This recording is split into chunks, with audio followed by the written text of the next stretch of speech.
Yo les gars, aujourd'hui on voit ensemble le top 5 des bodybuilders les plus secs de l'histoire. Alors attention les yeux parce que vous allez être choqués. On y va du bodybuilder le moins sec au plus sec, c'est parti. On commence avec Abdullah Aykutlu. C'est un bodybuilder peu connu, pourtant il est apparu avec un taux de masse grasse exceptionnel lors d'une compétition en 1993. Il monte sur scène totalement découpé et de voir un physique comme ça à cette époque, c'est remarquable. C'est un bodybuilder sous-coté que pas grand monde connaît et il mérite clairement le respect parce qu'à cette époque, tous les bodybuilders ont commencé à vouloir devenir le plus massif possible alors que lui s'est enfoncé dans la sécheresse la plus optimale et affiche en plus de ça une symétrie magnifique, donc clairement il a sa place dans le top 5. Après il y a Alessandro Galli. C'est un bodybuilder qui n'est pas tant connu que ça, pourtant il a l'un des physiques les plus secs qu'on a jamais vu. Il a fait parler de lui pour avoir été le premier au monde à avoir une chaîne postérieure aussi sèche en compétition et à l'époque quand les gens ont vu ses fessiers striés, tout le monde était choqué. C'est vrai que si vous regardez cette photo, c'est quand même très impressionnant. On voit très bien son grand dorsal également ainsi que ses lombaires striés, c'est abusé, mais vraiment ses fessiers sont limite choquants quand on regarde son physique. Je sais pas pourquoi ils sont beaucoup plus secs que le reste de ses autres muscles,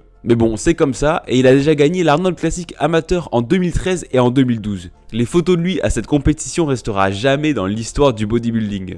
On enchaîne avec Rich Gaspari. Né le 16 mai 1963 dans le New Jersey, c'est un bodybuilder professionnel américain qui s'est affiché dans les compétitions dans les années 1980, début des années 1990. Et regardez comment il arrive à être sec. Surtout au niveau du haut du corps, c'est hyper impressionnant. On voit bien tous ses abdos découpés au rasoir avec des obliques striés. Mais le pire, c'est son dos quand il se retourne et qu'il lève les bras. On peut distinguer absolument tous les muscles de son dos et quand il contracte, ça rend vraiment trop bien. Il a aussi de sacrés triceps, je crois que j'en ai jamais vu des aussi veineux. Bref, ce mec est une planche d'anatomie humaine et on pourrait se servir de lui pour faire des cours d'SVT. Il a d'ailleurs été introduit au IFBB Hall of Fame en 2004. Après, on a le fameux Andreas Munzer. Bon alors lui, je pense que c'est clairement l'homme le plus sec au monde et qu'il sera pas battu d'aussitôt. C'est un bodybuilder faisant partie de l'IFBB, il est connu pour avoir un taux de masse grasse proche de 0 et son surnom est l'homme sans peau. Et franchement, on dirait que c'est le cas. Mais moi, ce qui me choque en plus, c'est la taille de ses jambes. Comment c'est possible d'avoir des aussi grosses jambes aussi striées? C'est limite disproportionné sur son physique. Mais malheureusement, son taux de masse grasse sera ce qui lui a causé sa mort en 1996. Il a fait une overdose de diurétiques qui en fait sont des produits interdits qui te font aller pisser en continu,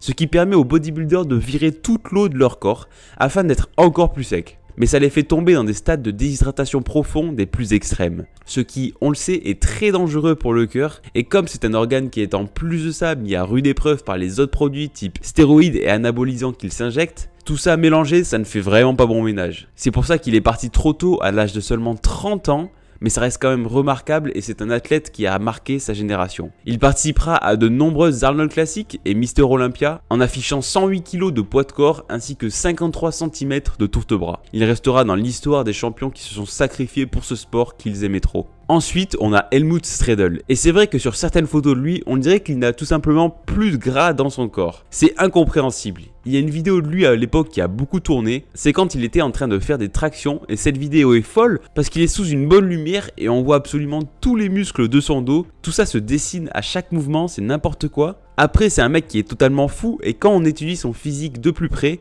on s'aperçoit qu'il a énormément de points communs avec Andreas Munzer. Mais là où il se démarque, c'est que lui, il arrive à maintenir ce physique pendant toute l'année. C'est un bodybuilder australien qui a déjà gagné plusieurs fois la compétition Mister Australie. Il s'est d'ailleurs servi de son taux de masse grasse inexistant pour devenir modèle fitness. Mais moi, je me demande comment c'est possible pour le corps humain d'être aussi sec. Alors, est-ce que c'est bon pour la santé ? Absolument pas. Clairement, le sport santé, ça fait longtemps qu'il est plus dedans, lui. Et de nombreuses vidéos de lui tournent sur internet car c'est un peu une référence quand on parle de physique sec. Le mec, t'as l'impression que s'il se balade dans la forêt et qu'il se prend une ronce sans faire exprès, il peut mourir d'une minute à l'autre, c'est terrifiant. Je comprends surtout pas comment il fait pour maintenir ce taux de masse grasse à l'année, parce qu'il doit avoir une alimentation draconienne à suivre tous les jours sans aucun excès. Mais franchement, moi je pourrais pas, le mec peut jamais manger de pizza ou de burger, ou alors pire s'enfiler une petite bière, sa vie doit être si triste. Et c'était tout pour cette vidéo, et si tu souhaites être aussi sec qu'eux, je t'invite surtout à aller sur MyProtein avec mon code LoicPower qui te donne moins 33% sur tout le site. Je te mets mon lien affilié directement dans ma bio, donc merci à toi. C'était tout pour cette vidéo, je vous dis à la prochaine, c'était Loïc, ciao.